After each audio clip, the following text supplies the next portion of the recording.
Hello, come to next part, genetic code. Next part, that is genetic code, that is code language of DNA. हम किसकी बात कर रहे हैं? We are talking about code language of DNA. DNA की code language कैसे होती है? देखो, जैसे मैंने कल आपको थोड़ा सा ब्रीफिंग किया था, बायोमोलिक्यूल्स में भी बताया था कि लैंग्वेज में हमेशा अल्फाबेट्स होते हैं. लैंग्वेज में हमेशा अल्फाबेट्स होते हैं. तो डीएनए के लैंग्वेज में 4 अल्फाबेट्स है. That is adenine nucleotide, thymine nucleotide which are type of purine, and guanine cytosine nucleotides which are type of pyrimidine. Language में हमेशा अल्फाबेट्स होते हैं. अल्फाबेट के परमिटेशन कॉम्बिनेशन से वर्ड बनते हैं. वर्ड के पर्टिकुलर सीक्वेंस और पंक्चुएशन के अनुसार एक प्रॉपर इंफॉर्मेशन लिखी जाती है. देखो कितनी बातें हैं. वर्ड का सीक्वेंस डिटरमाइन करेगा, वर्ड का सीक्वेंस डिटरमाइन करेगा स्टेटमेंट का मीनिंग, और स्टेटमेंट के मीनिंग में पंक्चुएशन बहुत ज्यादा मैटर करता है. राइट? ओके, आप हमेशा पढ़ते हो तो ऊपर के लाइन से नीचे से लाइन, नीचे से लाइन के नीचे से लाइन रिलेट करते हो, और हम टीचर लोग बार बार बोलते हैं read between the lines. You have that, ma'am, there is nothing between the lines. Yeah, beta, it has so much meanings hidden. So to understand the language. तो क्या डीएनए की भाषा भी इतनी कॉम्प्लिकेटेड है? ना, डीएनए की भाषा बड़ी सिंपल है. डीएनए के भाषा के पास सिर्फ 4 अल्फाबेट्स है. वो है adenine nucleotide, guanine nucleotide, thymine nucleotide, cytosine nucleotide. DNA के पास 4 अल्फाबेट्स है. कुछ मीनिंगफुल वर्ड्स बने हैं, कुछ मीनिंगफुल वर्ड्स बने हैं. राइट? वो मीनिंगफुल वर्ड्स यूज करके एक स्टेटमेंट बनता है. लेकिन परमिटेशन कॉम्बिनेशन इतने ज्यादा है, परमिटेशन कॉम्बिनेशन इतने ज्यादा है कि हमको डीएनए के पास जो लिखाई हुई इंफॉर्मेशन है, जिसका एक्सप्रेशन आने के बाद हमको इतनी विविधता दिखती है. Okay, why we are different than each other? Because DNA has different information. So diversity as well as variation are explained by DNA because the information written on it is showing variation as well as diversity. बराबर? Okay, तो भाषा simple है. चलो समझ लेते हैं DNA की भाषा, जेनेटिक कोड. ओके, तो डीएनए का असिस्टेंट है आरएनए, राइबोन्यूक्लिक एसिड. उसके भाषा में है 4 alphabet AUGC, AU purine, GC pyrimidine. बराबर? राइट? ओके, तो डीएनए ने जो संस्कृत में बोला वो एमआरएनए ने हिंदी में लिख लिया, और वो एमआरएनए ने जो हिंदी में लिखा है वो टीआरएनए मराठी में पढ़ेगा. समझ रहे हो ना? फिर जाके वो तमिल में ट्रांसलेट होगा. बस सिंपल सी प्रोसेस है, बस बड़ी सिंपल सी प्रोसेस है. समझ लो तो ठीक है. Right? So Shreena, DNA has 4 alphabets ATGC, RNA has 4 alphabets AUGC. Right? RNA tRNA है या mRNA है, उसके पास AUGC. यही 4 प्रकार के न्यूक्लियोटाइड्स है जो उसके अल्फाबेट्स. बराबर? चलो, अब यही अल्फाबेट यूज करके मैंने एक डीएनए स्ट्रैंड ड्रॉ करके आपको बताया. ये डीएनए पे TAC, CCC, CAC. राइट? ये डीएनए जब ट्रांसक्राइब करेगा, ये डीएनए जब ट्रांसक्राइब करेगा, एमआरएनए बनाएगा, तो हमको ये रेड कलर का एमआरएनए दिखेगा. ये रेड कलर का एमआरएनए, रेड कलर के एमआरएनए के पास कैसे न्यूक्लियोटाइड रहेंगे? By following rule of complementarity. Okay, it is following rule of complementarity. So here the rule is TAC is complementary to AUG, CCC is complementary to GGG. देखो simple. A pair with G, wait a second, A pair with U if it is RNA, C pair with G, right? T always pairs with A. Complementarity. बस एक ध्यान में रखना है कि RNA के पास thiamine नहीं होता, तो जब DNA के पास A है तो उसका कॉम्प्लीमेंट्री बेस पेयर रहेगा यूरासिल. समझ रहे हो? राइट? तो सी कॉम्प्लीमेंट्रिटी, इट इज लाइक दिस. ये कॉम्प्लीमेंट्री नेचर आ गया तो रेड कलर का एमआरएनए बना. अब एमआरएनए को पढ़ पढ़ के टीआरएनए अमाइनो एसिड ट्रांसफर करने वाला है। कल हमने थोड़ा ट्रांसलेशन भी ब्रीफ किया, राइट। एमआरएनए को पढ़ पढ़ के टीआरएनए अमाइनो एसिड ऐड करेगा, बराबर। ऐसा देखो, एयूजी ये एमआरएनए के अल्फाबेट पढ़ने वाले, टीआरएनए के पास यूएसी होगा, कॉम्प्लीमेंट्रिटी, बराबर। अब बात को समझो, जो टीआरएनए के पास ये एंटीकोडॉन लूप यूएसी वाला होगा, वो मेथियोनीन ये अमाइनो एसिड अपने अमाइनो एसिड कैरिंग आर्म पे पकड़ के रखेगा। Are you getting the specificity? Highly specific है। डीएनए बोलता है टीएसी संस्कृत में, राइट। एमआरएनए लिख लेता है एयूजी हिंदी में। टीआरएनए जिसके पास यूएसी है मराठी में, वो अमाइनो एसिड कैरी करता है मेथियोनीन, जिसको मैं बोल रही थी तमिल, राइट। क्या सिंपल सी बात। When DNA has this TAC which is called कोडोजिन, इसको पढ़ने वाला, उसके ऊपर बनने वाला AUG जो एमआरएनए पे है, उसको बोलते हैं कोडॉन। और कोडॉन को जो कॉम्प्लीमेंट्री है, उसको बोलते हैं एंटीकोडॉन, जो टीआरएनए के पास एंटीकोडॉन यूएसी होगा, उसके अमाइनो एसिड कैरिंग आर्म पे मेथियोनीन अमाइनो एसिड कैरी होगा, So what we are saying is that DNA के टीएसी को बोलेंगे कोडोजिन, एमआरएनए के एयूजी को बोलेंगे कोडॉन, टीआरएनए ग्रीन कलर का, उसके यूएसी को बोलेंगे एंटीकोडॉन। जो टीआरएनए के पास एंटीकोडॉन यूएसी है, वो मेथियोनीन अमाइनो एसिड उसके अमाइनो एसिड कैरिंग आर्म पे कैरी करेगा। दूसरा example, codon CCC, anticodon GGG, codon CCC, codon GGG, anticodon UAC, then the amino acid will be proline. Third example, कोडोजिन, DNA पे कोडोजिन, it will be CAC, mRNA पे GUG, right? tRNA पे anticodon CAC, तो वो tRNA amino acid carry करेगा हिस्टीन, amino acid हिस्टीन। समझ रहे हो relation? This total relation between DNA's language, RNA's language and amino acids sequence, which is language of protein, is called genetic code. पूरे relation को बोलेंगे genetic code. Come to page number 111 NCERT। Genetic code. See, during replication and transcription, a nucleic acid was copied to form another nucleic acid. During replication, DNA is a type of nucleic acid, prepare DNA. During transcription, DNA prepare a nucleic acid, RNA. Right? Okay. Hence, these processes are easy to conceptually on the basis of complementarity. Hence, these processes are easily conceptualized on the basis of complementarity. ये पूरा process DNA से DNA बनना और DNA से RNA बनना, right?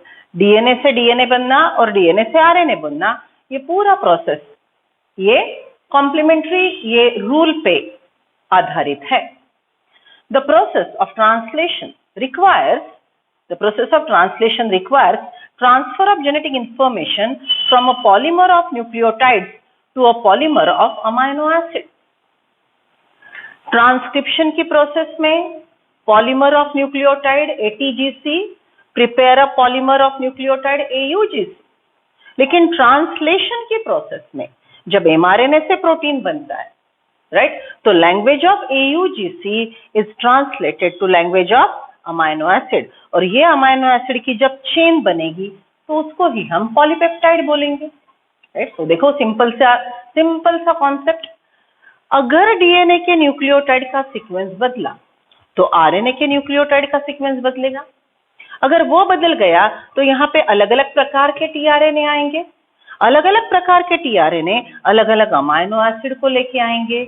So what it ultimately means, if the sequence of nucleotide on DNA changes, then the sequence of amino acid in the protein goes on changing, means the sequence of amino acid in the polypeptide is ultimately regulated by DNA. Right? This is code language. This is code language of DNA. Right? See now. The process of translation requires transfer of genetic information from a polymer of nucleotides to a polymer of amino acid, that is polypeptide, that is protein. Neither does any complementarity exist between nucleotide and amino acid. बात को समझो। mRNA, tRNA के language में कॉम्प्लीमेंट्रिटी है, लेकिन UAC मतलब methionine या ultimately TAC मतलब मेथियोनिन, इसमें कोई कॉम्प्लीमेंट्रिटी का रूल फॉलो नहीं होता। Neither does any complementarity exist between nucleotide and amino acid, nor could any be drawn theoretically. Okay? या फिर ऐसा देख के हमको थ्योरी से कुछ नहीं समझेगा। Between nucleotides and amino acid, nor could be drawn theoretically. There exist ample evidences, though, to support the notion that changes in nucleic acid genetic material were responsible for change in amino acid sequence in protein. हमको theory अगर ऐसे देख के कोई कॉम्प्लीमेंट्रिटी का rule नहीं समझ में आता, लेकिन अगर हम एविडेंसेस देखें, प्रूफ देखें, तो हमको ये पक्का समझ में आएगा कि डीएनए के न्यूक्लियोटाइड का सीक्वेंस बदल गया तो अमाइनो एसिड का सीक्वेंस प्रोटीन में बदलता है।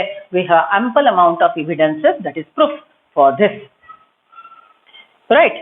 Then there exists ample evidences, though, to support the notion that changes in nucleic acid genetic material were responsible for change in amino acids in protein. This led to proposition of genetic code. Right? This led to proposition of genetic code. इसकी वजह से genetic code ये concept आगे आया, that could direct the sequence of amino acid during synthesis of protein. ये जब हमने ample evidences देखे, तब जाके ये process total genetic makeup, उसका expression, DNA के language, right? ये पूरा प्रोटीन सिंथेसिस के दरमियान यूज होता है। इसका एक आधार सॉलिड, राइट, हमको एविडेंस मिला, तो उसका एक्सप्लेनेशन ढूंढने की साइंटिस्ट ने कोशिश शुरू की। ओके, रियलिटी में दिखता है कि ये ऐसी प्रोसेस है, तो उसके पीछे क्या साइंस छिपा है, इस पे साइंटिस्ट लोगों ने काम करना शुरू किया। Now we are discussing DNA के लैंग्वेज में ये 4 अल्फाबेट यूज करके उसने कितने मीनिंगफुल वर्ड्स बनाए हैं या उसकी जरूरत क्या है। देखो, जैसे हम अंग्रेजी में 26 अल्फाबेट यूज करते हैं और हमने करोड़ों वर्ड्स यूज किए हैं, करोड़ों वर्ड्स बनाए हैं, उनको यूज किया है। तो डीएनए के ये लैंग्वेज में कितने वर्ड्स की जरूरत है? इंग्लिश है, मराठी है, हिंदी है, संस्कृत है, हम अलग अलग सेंस के, अलग अलग डिफरेंस मीनिंग के शब्द बनाते हैं। जैसे एक सिंपल सा एग्जांपल, सुंदर, बहुत सुंदर, अप्रतिम, राइट, नेत्र दीपक। अब देखो, एक ही मीनिंग मैं कम्युनिकेट करना चाहती हूँ, लेकिन उसकी इंटेंसिटी बदलती जा रही है। दूसरा एग्जांपल लेते हैं, राइट, मारा। ओके, एक बंदे ने दूसरे बंदे को बहुत मारा, सिर्फ मारा, बहुत मारा, बहुत मारा, पीटा, कूटा, तोड़ दिया, फोड़ दिया, isn't it? Right? So see, like हमारे ये बोली लैंग्वेज में जो बोलते हैं, उसमें हम फ्रेग्रेंस, अलग अलग इसेंस यूज करते हैं। डीएनए को ऐसा कुछ न करना है। डीएनए की भाषा मैंने बोला सिंपल है, राइट? सो क्या करना है डीएनए को? ये 4 अल्फाबेट यूज करके क्या करना है? डीएनए का एक सिंपल पर्पज है कि ये 4 अल्फाबेट यूज करके डीएनए को, राइट, 4 अल्फाबेट यूज करके डीएनए को टोटली मीनिंगफुल वर्ड्स 20 बनाने हैं। Why 20? Because there are 20 amino acids and one additional, as we said, it is 21st can be present. बराबर। तो बेसिकली हम बोलेंगे डीएनए को 4 अल्फाबेट यूज करके 20 अमाइनो एसिड को नाम देने हैं। बराबर।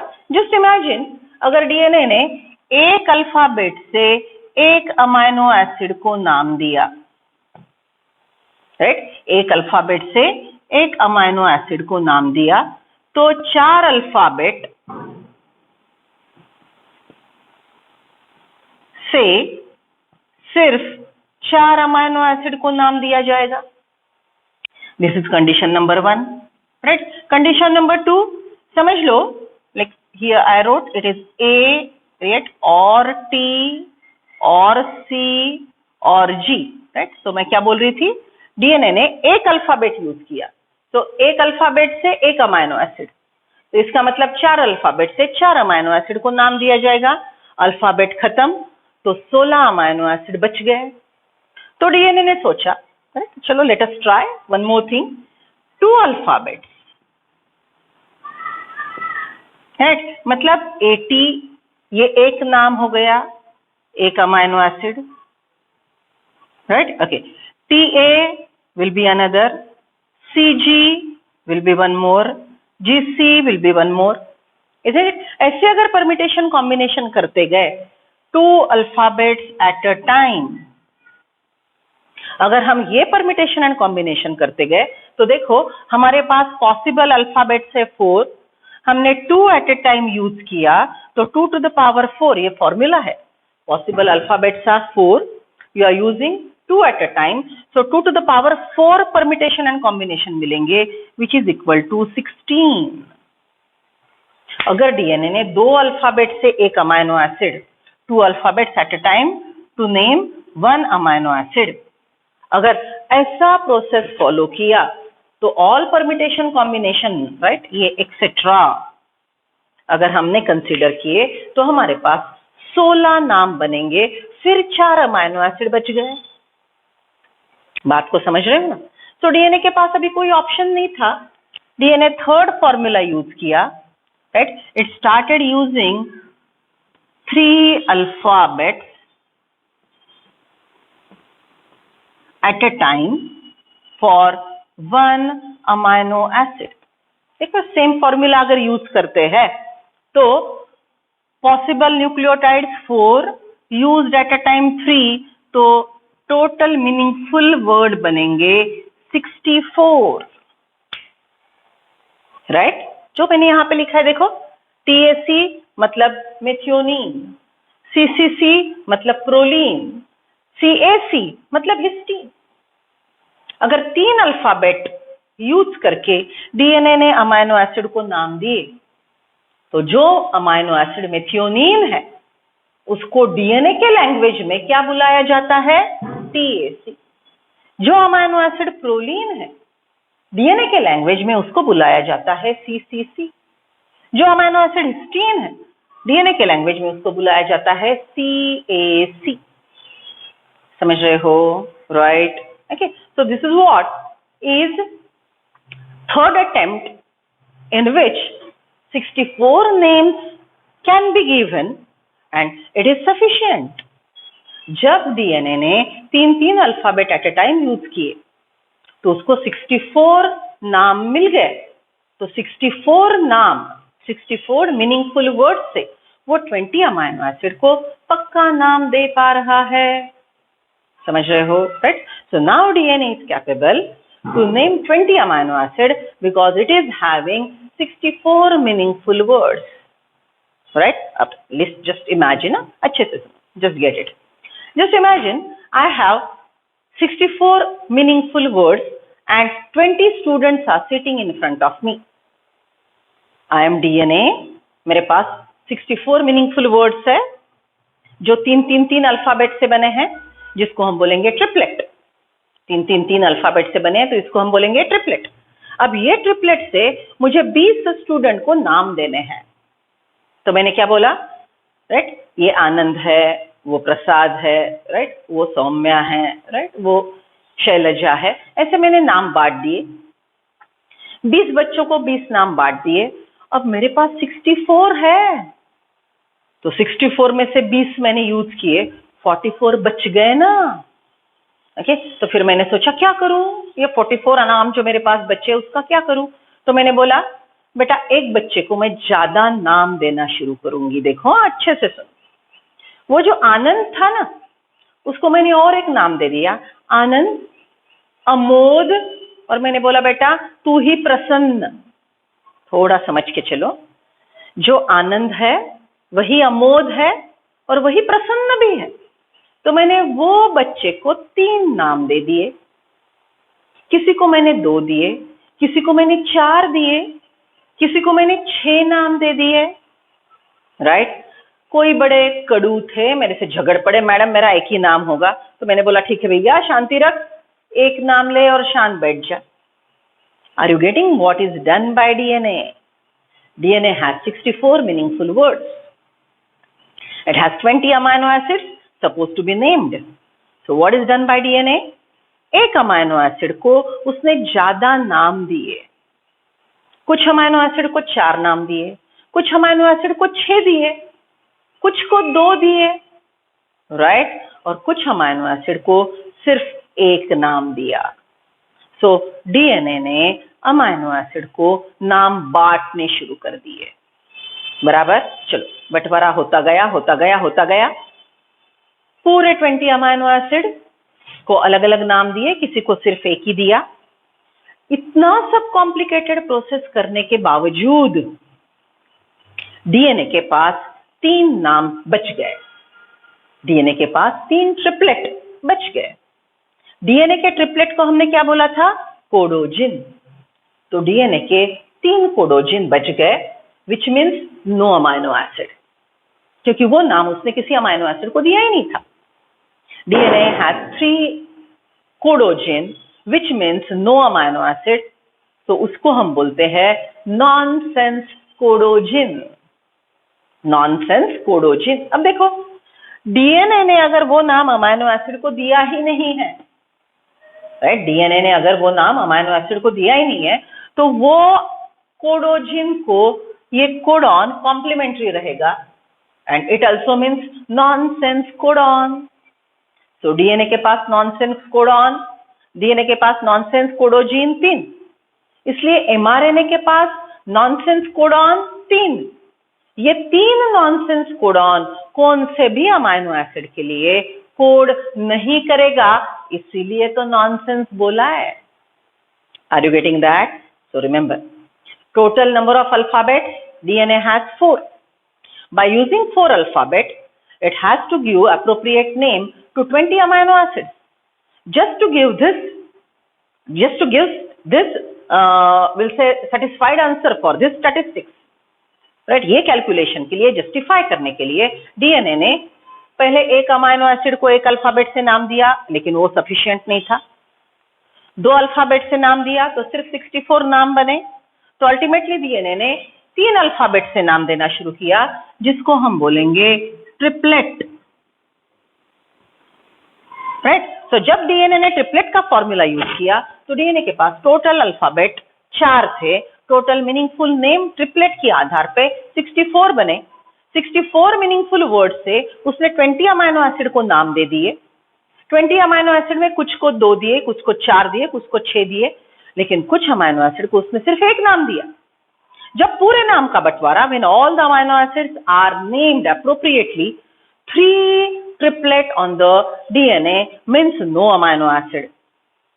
3 triplet on DNA, 3 triplet on mRNA, that is codon, means no amino acid. Those 3 triplets, right? Those 3 triplets are called nonsense codon, which means no amino acid. Clear? So come to the next paragraph. If determining the biochemical nature of genetic material, the structure of DNA was very exciting. Okay, DNA का structure हमने देखा, उसका biochemical nature देखा, और उसकी वजह से आने वाली ये पूरी विविधता और ये लैंग्वेज बन रही है, इसको अभी हम समझ रहे हैं। That is what is amazing, right? See, If determining the biochemical nature of genetic material and the structure of DNA was very exciting, the proposition and deciphering of genetic code were almost challenging. ये पूरा समझना, ये genetic code decode करना, ये बड़ा challenging process था. In a very true sense, it required involvement of scientists for several disciplines: physics, organic chemist, then biochemist and genetics. ये काम करने के लिए डीएनए का केमिकल एनालिसिस, उसके एंगल, उसको क्रिस्टलोग्राफी से पढ़ाया गया, राइट, सीखा गया, okay, all that. So physics, X ray crystallography and all, okay. इसका रिलेशन जेनेटिक्स से लगाना. so many branches of science: physics, biochemistry, okay, genetics, okay, along with that microbiology, chemistry. Every aspect of this science is involved in it for decoding the genetic code. It was George Gamow, a physicist, who argued that since there are only 4 bases and if they have to code for 20 amino acids, the code should constitute a combination of bases. अगर 4 alphabet से 20 amino acid को नाम देने हैं तो हमको eight ए time एक से ज्यादा अल्फाबेट यूज करने हैं और उसके परमिटेशन एंड कॉम्बिनेशन यूज करने हैं. सबसे पहले गैमाओ ने, जो फिजिसिस्ट था, उसने सजेस्ट किया. He suggested that in order to code for all 20 amino acids, the code should be made up of 3 nucleotides. Why? Just now I explained. Triplet code, genetic code की लैंग्वेज ट्रिपलेट, 3 अल्फाबेट से क्यों बनी है? क्योंकि एक sufficient नहीं है, 2 से भी सफिशिएंट नहीं बनते, 3 से सफिशिएंट अमाउंट मिलता है. 3 अल्फाबेट यूज करेंगे तो 64 नाम बनेंगे. ओके, सो अगर ये जस्टिफाई करता है तो जेनेटिक कोड ये ट्रिपलेट होना चाहिए, right. The code should be made up of 3 nucleotide, that is triplet. This was very bold proposition because the permutation combination of 4 to the power 3, 4 multiplied by 4 multiplied by 4, would generate 64 codon, generating many more codon than required. We were requiring 2021, but because of using triplet, now we are having many more, that is 64 meaningful words, 64 codogen, hence 64 codon. Providing proof that genetic code was triplet was a more doubting task. The chemical method developed by Hargobind Khurana was instrumental in synthesizing RNA molecule with defined combination of bases, homopolymer and copolymer. Okay, अब ये homopolymer, copolymer शब्द आप chemistry में सीखते हो. What is homopolymer? It is made up of only one type of nucleotide. Copolymer, heteropolymer, made up of many types of monomer. Copolymer is aggregation of some polymers, right? Okay, so ये जो homopolymer, DNA heteropolymer है, RNA heteropolymer है, और protein ये heteropolymer as well as copolymer हो सकता है. So these words you know better in chemistry. See, Marshall Nirenberg in the cell-free system of protein synthesis finally helped to code to be deciphered. It is OCO enzyme polynucleotide phosphorylase was also useful in polymerizing RNA with defined sequence in template independent manner, enzymatic synthesis of RNA. Okay, अब ठीक से समझो. देखो ये actually ये पूरा process decode कैसे किया. सिंपल सा मेथड. देखो, एक सेल लिया, ये सेल के पास जो बने बनाए प्रोटीन थे उनको एनालाइज करके पहचान लिया गया कि ये सेल के पास राइट नाउ 1000 प्रोटीन है, बराबर. फिर उसके पास एक नया आरएनए इंसर्ट कर दिया गया या नया डीएनए इंसर्ट कर दिया गया. डीएनए ने आरएनए बनाया, वो आरएनए की वजह से सेल के अंदर एक नया प्रोटीन बना. वो आरएनए की वजह से सेल के अंदर एक नया प्रोटीन बना. तो नया प्रोटीन कहां से आया? क्योंकि नया डीएनए था. Are you getting that? तो वो डीएनए के पास न्यूक्लियोटाइड के सीक्वेंस क्या है वो साइंटिस्ट लोगों को पता थे. And there they could relate कि डीएनए अगर ऐसा है तो अमाइनो एसिड की चेन ऐसी बनती है, डीएनए अगर बदल गया तो अमाइनो एसिड की चेन इस प्रकार से बदलती है, right. So this process is done in a cell-free method. Right? PCR machine जैसे प्रोसेस में आर्टिफिशियल डीएनए बनाया, उससे RNA, right? And now the proteins are prepared by using those DNA or RNA in a cell-free system, right? So I repeat, see, Nirenberg's cell-free system of protein synthesis finally helped the code to deciphered. ये जो cell-free system में ये पूरा mechanism करके देखा, okay, ये पूरा mechanism मतलब सेल-फ्री सिस्टम में निरेनबर्ग ने आइडेंटिफाई किया, जब टीएससी होता है तो एंटीकोडॉन, टीएससी जब कोडोजिन होता है तो कोडॉन एयूजी होता है, एंटीकोडॉन यूएससी होता है और अमाइनो एसिड मेथियोनिन होता है। ये पूरा डाइसेफर्ड करने वाला सेल फ्री सिस्टम का एक्सपेरिमेंट निरेनबर्ग ने करवाया। Okay, we are not having that experiment, just remember the scientist name, right? Then finally a checkerboard of genetic code was prepared, which is given in table 6.1. okay, come to 6.1. देखो U combination के, C combination के, A combination के और G combination, right? ये total permutation and combination उन्होंने दिए है and you are getting 64 codon, उसमें से 61 are coding for amino acid, 3 are nonsense. So in this you are getting total 64, 3 nonsense है, बराबर? सो यहाँ पे आपको 61 कोडॉन से 20 अमाइनो एसिड को कौन से नाम दिए गए वो दिखाई देगा। ओके, चलो एक एग्जांपल लेते हैं सी कॉम्बिनेशन के साथ। चलिए सी कॉम्बिनेशन के साथ, see you can see that CCU is proline, CCC is proline, CCA is proline and CCG is proline. So proline ये एक ही अमाइनो एसिड है जिसके लिए 4 कोडॉन है, पहले 2 अल्फाबेट CC है। ठीक से सुनो, प्रोलीन अमाइनो एसिड के लिए 4 कोडॉन है, उसमें के पहले 2 अल्फाबेट CC है और अंत का अल्फाबेट बदलता गया है, CCA, CCU, CCG, CCC. These 4 codon means only 1 amino acid, proline, right? Okay, leucine भी देख लो, CUU, CUC, CUA, CUG means leucine. इसमें भी पहले 2 अल्फाबेट सेम है, लास्ट वाला बदलता है। ओके, तो आप अगर पहला क्वेश्चन मुझे पूछेंगे मैम क्या हमने ये लर्न करना है, बेटा जो थ्योरी में आए हैं वो तो लर्न करेंगे। फॉर एग्जांपल AUG मतलब मेथियोनिन, ये लर्न करना ही है, राइट? देन CAC या GUG मतलब हिस्टीन, ये भी लर्न करना है। GUA मतलब क्या, वो भी लर्न करना है। ठीक है, तो कुछ 5-10 मैं लिख के दूंगी, वो तो आपने लर्न करनी ही है।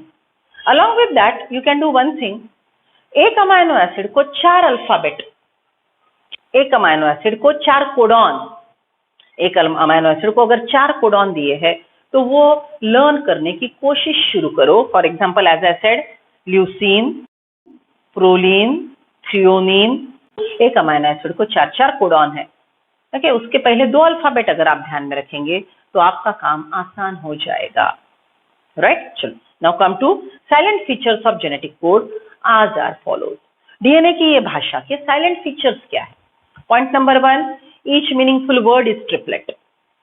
Then it is a polar molecule. See, DNA को यहाँ पे अगर 5' end है तो यहाँ पे 3' end है। So DNA अगर पोलर है तो obviously कोडॉन, कोडोजिन भी पोलर है। So these alphabets are triplet.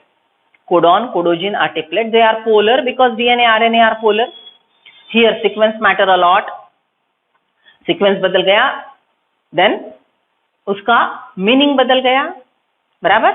अब ठीक से सुनो मेरी बात, मेथियोनिन के लिए, राइट, AUG मतलब मेथियोनिन, ये सही, बराबर? AUG मतलब मेथियोनिन। और एक बात सही है, मेथियोनिन मतलब AUG ओनली, क्योंकि मेथियोनिन झगड़ालू अमाइनो एसिड था, उसने बोला मुझे एक ही नाम देना, दूसरा नाम नहीं चलेगा, बराबर? तो मेथियोनिन के लिए AUG मतलब मेथियोनिन, मेथियोनिन मतलब AUG। लेकिन देखो यहाँ पे CCC, अभी मैंने एग्जांपल दिया, CCC मतलब प्रोलीन, CCG मतलब प्रोलीन, CCA मतलब प्रोलीन, बराबर। तो यहां पे मैं कौन सा भी अल्फाबेट लिखूं, लास्ट वाला,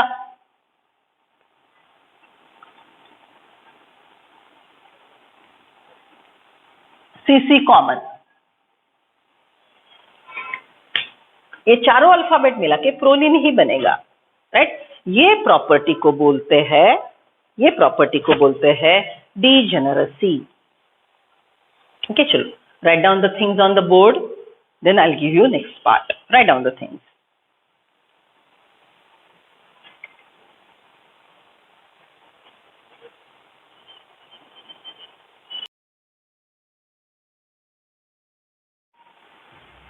Property.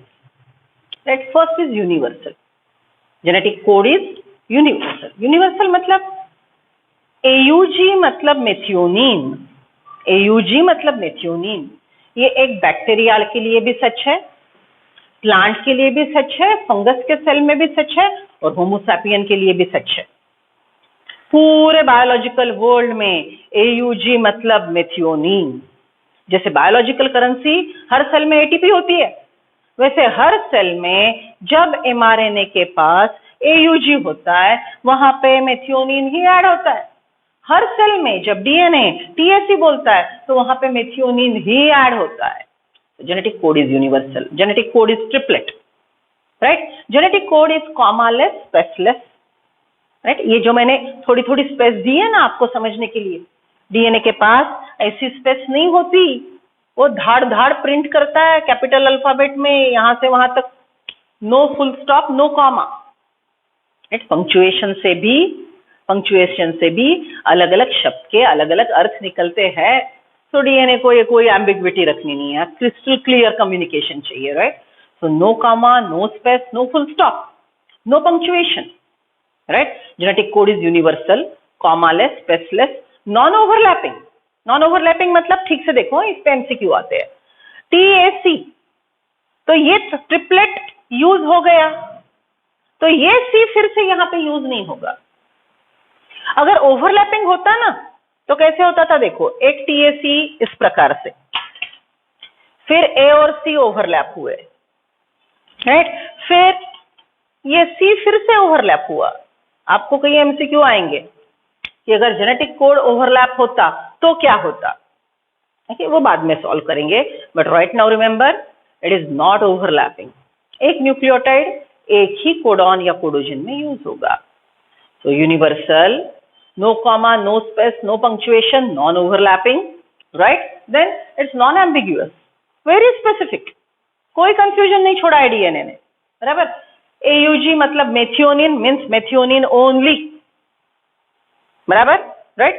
CCC मतलब प्रोलीन only, CCC सिर्फ प्रोलीन ऐड करेगा, CCC कोई और 20 अमाइनो एसिड से तू भी आजा ऐसे नहीं होगा, right? Okay, so CCC is proline only, methionine is coded only by, right, AUG code only for methionine।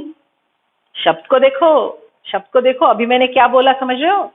AUG code for methionine only, CCC code for proline only, but proline can be coded, अब थोड़ा उल्टा सोच के देखो, Proline can be coded by CCC, CCU, CCG, CCA. Leucine, ये यहाँ पे, right? Leucine अभी मैंने पढ़ के सुनाया था। Are you getting that? So this is non-ambiguous. लेकिन यहाँ पे प्रोलीन के लिए 4 कोडॉन हो सकते हैं, लेकिन एक कोडॉन मतलब एक अमाइनो एसिड ओनली। तो ये प्रॉपर्टी को बोलते हैं नॉन-एम्बिगुअस, अनएम्बिगुअस, स्पेसिफिक। ये प्रॉपर्टी को बोलते हैं डीजेनरेसी। लेकिन डीजेनरेसी एनसीईआरटी वालों ने ज्यादा हाईलाइट नहीं किया है, लेकिन आपको स्टेट बोर्ड में या आपको MCQ में जरूर मिलेगा। तो ये प्रॉपर्टी लिख लो यहाँ पे, it is called degeneracy, right. Then some codon are having dual purpose, जैसे AUG ये मेथियोनिन को कोड करता है, as well as AUG initiation codon भी है। ट्रांसलेशन इनिशिएट करने के लिए, प्रोटीन सिंथेसिस इनिशिएट करने के लिए हमेशा AUG यही कोडॉन होता है, right. Okay, they are having dual purpose. Okay, so I am reading it. The codon is triplet. 61 codons for code for amino acid, and 3 codon do not code for any amino acids. Hence, they function as nonsense codon, but it means stop codon. जो nonsense codon है वो amino acid को नहीं बुलाते, amino acid को code नहीं करते, लेकिन वो अगर आ गए तो प्रोसेस रुक जाता है. सो नॉनसेंस कोडॉन को स्टॉप कोडॉन, टर्मिनेशन कोडॉन भी बोला जाता है. Once codon code for only one amino acid, hence it is non-ambiguous and specific. Some amino acids are coded by more than one codon, hence the code is degenerate. Right? ये latest NCERT में थोड़ा hidden point है. The codon is read in mRNA in continuous fashion. In continuous fashion, there are no punctuations, no space, no comma, nothing, continuously read. The code is nearly universal. For example, some bacteria or human UUU would code for phenylalanine, PHE. Some exception to this rule have been found in mitochondrial codon and in some protozoa. So they are universal, exception some protozoa and some mitochondria. AUG has dual function. It codes for methionine, MET, and it also acts as initiation codon.